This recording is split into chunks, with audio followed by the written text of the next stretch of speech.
Hey y'all, what's up? My name is Gabby. Welcome back. Today I want to talk to y'all about how to set yourself up to reinvent yourself in a simple way. I want to give y'all some inner work tips. We talk about reinventing ourselves, starting over, starting fresh. I do feel like I am totally, not even I feel like, I'm a totally different person than I was 2 years ago, even a year ago, and I'm still going through this transformation process. When I started, I just kind of jumped into it. I didn't really look at any videos about how to do all of this. I kind of just started where I was at, which was at a very low place, but I also didn't know what I was doing.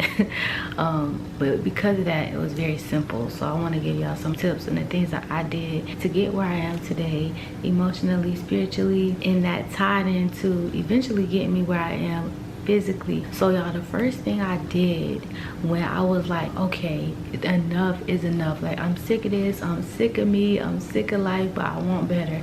The first thing I did was write down exactly how I was feeling, and I actually learned this from Dr. Joe Dispenza. He is a powerhouse in the neuroscience field.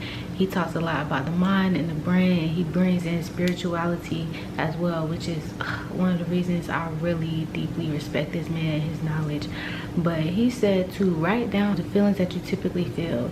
I did this, and when I did that, I realized how many negative feelings I was feeling every day. When you do this, it brings your awareness to how you're really feeling. Like, you know how you're feeling every day, but once you write it down, you see it on paper, you see really where you're at, whether that's positive or negative, which leads into the next thing. So once you write this down, you need to be able to pinpoint what things in your life, what circumstances, what memories, or what have you cause you to feel these certain feelings every day.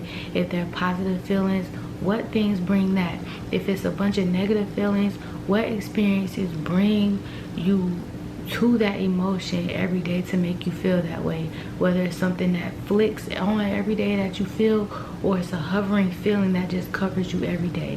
So mind you, there might be some emotions that you feel that you don't know yet why you feel like that, and that's okay, because that'll come along like as you go through this process. And so once you did this, the next thing you have to do is decide how you want to feel. You know, you already have become aware of how you're feeling right now, and it's important for you to know where you want to go. Like, you need to always be moving so you don't get stuck. Once you decide how it is that you want to feel in general and on an everyday basis, your next thing to do is to pinpoint what you believe will allow you to feel those feelings. Is there something that you need to do? Do you think that there's something that you need to have? Is there something that you need to be able to let go of? Like, what things do you think need to happen or occur in your life for you to be able to feel all of these feelings that you actually want to feel and live out in your life? So it'll be good for you to have a little notebook or something that you can dedicate to this kind of work. At this time, I kind of didn't really know where I was going with all of this when I was doing it. So as things were coming to me, I was just writing them down in like random pieces of paper, and I had to like rip the pages out to consolidate it to have it all together. But if you write it all together, you can kind of keep up with everything that's coming out of you, so that you can easily just go back to it and you're not scattered all over the place. And so, like I mentioned earlier, there might be a time in this space or situation where you feel things and you don't know how to exactly pinpoint what they are, or you don't know where they came from. That's so normal, and it's going to pop up a lot throughout this journey of transforming and healing yourself. You're not going to know. So in that case, I would suggest, if possible, or if it's within your reach or something that you're interested in, I would suggest therapy. But if you cannot do that, if you don't want to do that, that's not the only way. I personally haven't done therapy for a myriad of reasons. I tried before, and when I tried, the lady like automatically tried to put me on antidepressants, and I was like, whoa, like, it's, you know, you feel like, okay sis, like, I wasn't even trying to get into all that. So I was like, you know what, that kind of took me off therapy for a little bit. I'm still open to it, but I just haven't gotten back around to trying again. All of the work that I've done has been from other avenues outside outside of therapy. But I still have read books and listened to books that were written by therapists, you know what I'm saying? Like, so you gotta find a way to bring this information in if you don't get it from therapy. And there are many other ways you can get this insightful information, because that's really what you're looking for. You're looking for some sort of statement, a conversation, a question that really takes your mind to a place where it's never been taken before, to allow you to think in ways that you haven't before, to get to the solutions, to get to the root. That could be a podcast, a book, also to like listen to interviews, read articles, things like that. It could be little bits and pieces of information. It's all meant to bring you different perspectives, you know, bring you a new sense of information to allow you to think about yourself and your life in a different way. And then eventually you'll get to a point where the pieces in your life really start to make sense of why you feel the way you feel, how to overcome it to get to where you want to go. It's also very helpful to try to have conversations with other people in your life and your family who have been there for a long time and who may have contributed to the person that you have become or who you are today, whether that's good or bad. That can be a little bit dicey because some people don't like to talk about the past. Some people don't like to talk about themselves. So it's worth a try, but I would say go into it open-minded, because you never know what's going to come out of that. I would say of all the steps, this is the one where the most work comes in. This is the part of it that's the most exhausting, really. This is also the part that takes the longest. It's also the most uncomfortable. So there's no timeline on this, of course, but when you're going through this process, it's important to know that you don't have to try to get it all done or answer all the questions. Or some things won't come to you right away. Some things will. Some things might take a bit amount of time. Like where I am in my journey, I still am having epiphanies that's just like, oh my gosh, that's why I always feel like this or like that, because it does take time. So just know that this part is going to take some time, which is a good point for you to bring journaling in general, like just a regular journal. It doesn't have to be anything crazy, but it'll be really good for you to start tracking, writing down your epiphanies, because sometimes we have a big aha and then we forget or we don't know exactly what to do with it. So you don't have to journal for pages and pages unless that's something that you want to do or that you're into, but at least write it down so that you can kind of keep track of how things are going for you, because a lot of these changes in us are so incremental that it feels like nothing is really changing or the work is so pointless or you're not getting anywhere. But then when you go down the line and you see where you came from, you can really see where you came from. Basically, like you look at yourself with a whole different attitude, like dang, like I really did come from that, I really did do that. You start to feel the differences inside of you where you're actually putting in this work for transformation. And so while you're doing these things, taking these tips, you'll see that naturally you'll start to get a flow. And if you don't, it'll be good to kind of set a routine, because when I get my mind set on something, I be going. And when I'm trying to get something done, when I'm trying to achieve a goal, so many times, which I'm working on breaking out of, I will backseat so many other things that I need to do that are also important to get what I'm trying to get done. And it's all about balance. So it's going to be important for you to set a routine, times that, okay, I'm going to listen to the podcast while I'm in the car and I'm driving. I will read a book, 1 chapter a day, or 5 pages a night, however it works. Like you have to set a routine and make sure you stay on top of this stuff, because if it's not top-notch priority, you'll slip away and stop doing it. And even if it is priority, sometimes you'll just be too tired, because a lot of this work is exhausting. Like transforming yourself from the inside out, it's simple work. Like you can look at it simply to see, oh, I got to do A, B, C, and D. But when you get down into the nitty-gritty of doing A, B, C, and D, you can really get emotionally exhausted. So it's good to be able to break it up, like set a routine for yourself of when you want to be able to do certain things, when are you going to do this certain type of work, so it doesn't overwhelm your life.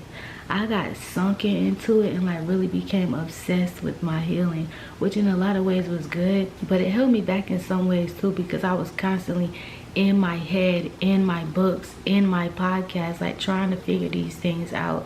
And you still want to be able to enjoy life, you know what I'm saying? Which leads into the next point, is that you really have to be present. And doing this transformational work, a lot of times you will be in the past and sometimes you will be in the future, and it's easy to get stuck there.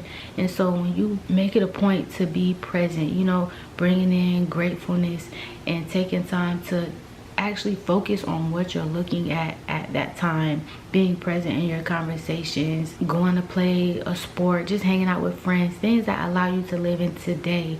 You're going to need that to help you stay balanced, because it's going to be so important for you to be present when you set these systems. You set up your routine so that things can become automatic, so you just know what you need to do, but you stay present too, so that you're not so far stuck in the past or in the future, so that you can still try your best to enjoy right now while you're doing all of this work. It's going to be so important for you to join conversations in groups, whether it be online or in person, to people who get it. You know what I'm saying? Like, you know that feeling when you're talking to somebody or are around somebody who get it. It's like, yo, if you get it, you get it.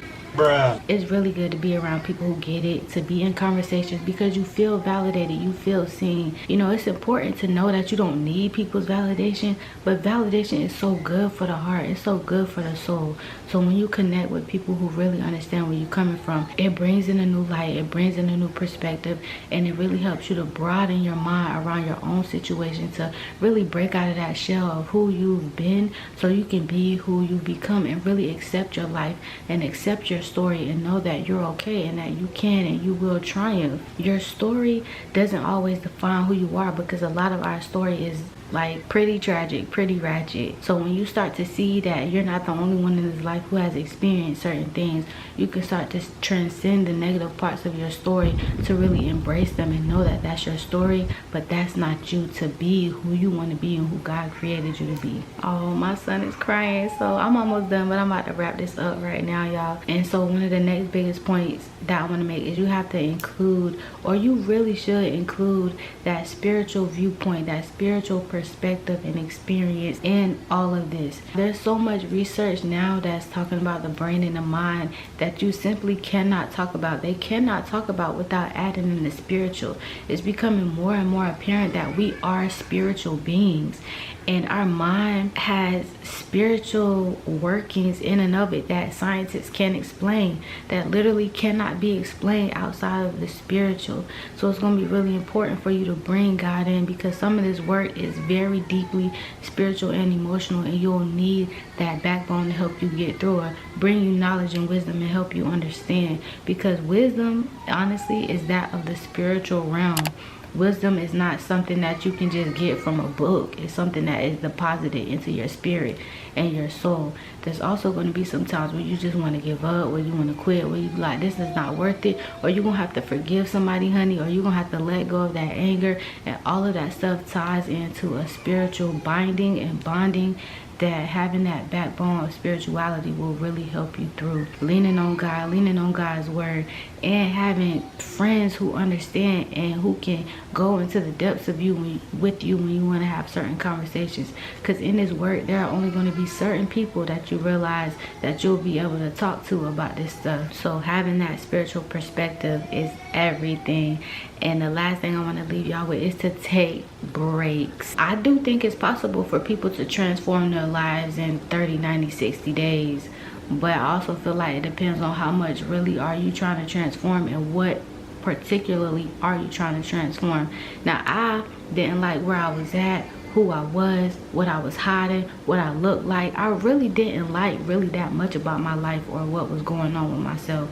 Now, I had to be more grateful and see and come to the realization of everything that what God had done for me and everything that I did have, and that was a good platform for me to stand on. But everything else that I created, the things that I did, I was not happy with. So I had to go through a lot to get to where I am today. And so there were so many times where I would work so much that I would get bogged down to where it was just too much. So it's so important for you to make sure you add in a break. You know, whether you want to get your little scroll session in, or watch a show, or hang out with friends, or whatever you do that kind of brings you back to that present moment, and gives your mind a break from working so hard all the time. Make sure you get those breaks in. So yeah, these are my tips to start transforming your life, okay? So you can get to a better place, mind, body, and soul, and spirit. Everything starts from within. I think most of us know that at this point, but simply put, if you're starting from the bottom, rock bottom, and you want to get to that place where you see in your mind that you really feel that God is telling you that you're meant to be, it starts with everything inside. And if you want to start simply, just start with writing down, how you feel today and how you usually feel every day. That's it for today, y'all. I really hope y'all enjoyed this video. I love y'all so much. If you rock with it and you rock with me, make sure you subscribe. I love y'all so much, and peace and love. I'm out.